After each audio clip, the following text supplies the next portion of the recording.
The story, bro. All right, you're on. Oh. Okay. Sorry. Okay. So, I don't know about you guys, but I had the worst time writing this speech. I, changed the topic so many times, I couldn't think of anything to do, and finally, when I finally stopped putting it off and sat down and tried to come up with it, it was this past Saturday night. And I was like, okay, whatever, I'll just finish it, and it'll take me an hour, no big deal, I'll write it, and I'll be done. But it actually took me Saturday, Sunday, and I finally finished last night. And I wasted my entire weekend, I feel like, just writing the stupid speech that I could have been done had I, dragged it out over a period of time. So, that's why today I am going to try to convince you not to procrastinate. And first by proving how it can be harmful to your life, mostly where school is concerned, and by concluding with some tips to end your procrastination. Okay, so some of you might be thinking that I'm wrong and that procrastination is good because you could do it all the time and you finish in an hour, you're done before class, and you could still go out and have fun. And if you still turn it in, no harm, no foul, right? But you're wrong. Because according to Dion Duplessis, the author of In Action, The Procrastination Solution, one of the biggest effects of procrastinating now is the failure to spot and act on opportunities in the future. And the rewards you get in life are almost always a direct result of some opportunity you took advantage of previously. So, for example, if you decide to stay home on Saturday night and study instead of going out, then the good grade that you get on your test, or the grade you get on your test, is a reward of your decision to take advantage of that time you had.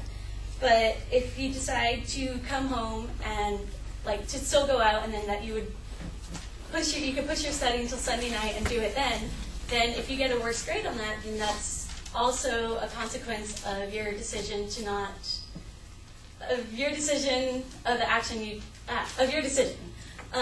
So he's basically saying that when you procrastinate, the rewards that you get tend to be less, so that when you see an opportunity, you're more likely to pass it up just because you can, because you're used to getting bad results. And so, and this kind of leads to my next point, which is procrastination enhances the person's inability to correctly judge time, and that reduces their quality of work.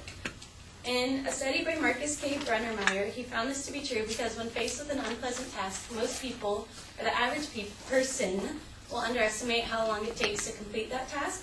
So if you're trying to finish your homework 10 minutes before class or write an essay the night before it's due, you're putting less thought and care into it, and neither of those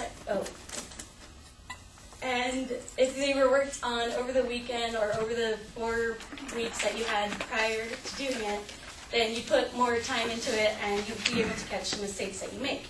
And I am direct proof of this because I had a 7-page essay this semester to do. I talked about it, I think, in my last speech or something. And I literally had 6 weeks to finish it. And I kind of worked on it. I would go to the library, check out a book, look at it, not really do anything productive. And by the time I finally got around to writing it, it was the night before, or 2 nights before it was due.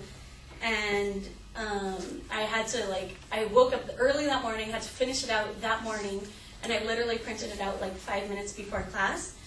And like Brennermeyer says, I underestimated how much time it would take to finish it, and essentially how much effort would be put into it, and I spent way longer on it than I had hoped.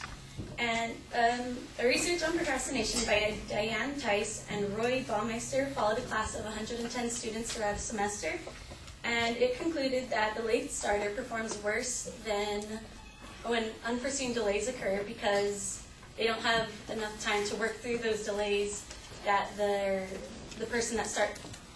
normal classmates do. And so going back to my example, my problems with essays is the introduction and the conclusion. So for this one, I kind of started it out early. I worked on those and I was done. I thought I wouldn't have any problems. But when I started writing it, I couldn't find a right order to put it into. So I had to go to the writing center that morning. Luckily a space cleared up. I was in there. but I was only there for half an hour, so we didn't have enough time to go through my entire essay and figure out what order to put the paragraphs in, and so I turned it in as it is, and I don't think I got really a good grade on it, but we haven't gotten it back yet, but I don't think I really got a good grade on it, but it upsets me because if I would have just gotten up and started that earlier, I could have gone to the writing center, I could have seen that problem and gone to the writing center earlier, and I wouldn't have turned in a bad essay. But apparently bad grades are normal for procrastinators because, as I am going to prove in this, in the same study by Tice and Baumeister, the one that followed the 110 students, of the students that procrastinated, over half of them turned in their essay late, and the average score of that essay in the 2 exams that they took was considerably lower than the people who didn't procrastinate. And the conclusion of the study ended with the health risks that procrastinators face. These included, health risks included increased stress, a greater tendency toward drug and alcohol abuse, and less engagement in healthy behaviors because of weaker intentions to engage in those behaviors. And also in another study by the American Psychological Association, they found that people who procrastinated had a greater risk, had higher rates of digestive ailments, insomnia, and cold and flu-like symptoms than the rest of the student body. And okay, so hopefully by now you'll understand that the benefits, if any, of procrastination are immensely smaller than the consequences and are looking to change your ways. But it's really not that easy because according to Joseph R. Ferrari, an associate professor of psychology at DePaul University, said that telling someone who procrastinates to buy a weekly planner is just like telling someone who has chronic depression to just cheer up. And so I've put together 7 tips that will hopefully help you end your procrastination. Okay, so the first and second tip, they're kind of like the same thing. It's, and it might be a little obvious, but the first step is to take the first step. And the second is to stop thinking about something and actually do it. So while I'm not saying you shouldn't plan your ideas or plan out what you're going to do, spending too much time perfecting that plan is just another way of putting it off. So, and my dad always says, going back to the first step thing, that my dad always says, once you've begun, you're halfway done. And, I always complain about homework, he always says that, and it's gotten redundant, but it's still kind of true because once you do, if you're doing an essay or something, all you have to do is, a free write or, make one of those little bubble charts, and you already have your ideas on paper, and then you just need to organize them, and then you're done with it. And the third tip is to not blow anything out of proportion. So, if you have homework to do, just do it before, don't keep putting it off because you'll keep thinking about it, and it'll turn into a bigger and bigger deal. So if you just get it done right away, then you don't have to stress about it, and it doesn't become this huge thing that you can't even open your book to look at. And my fourth tip is to start with the hardest task. And this seems obvious because, this seems like the thing you don't want to do because if you're procrastinating, you don't want to do that hard task.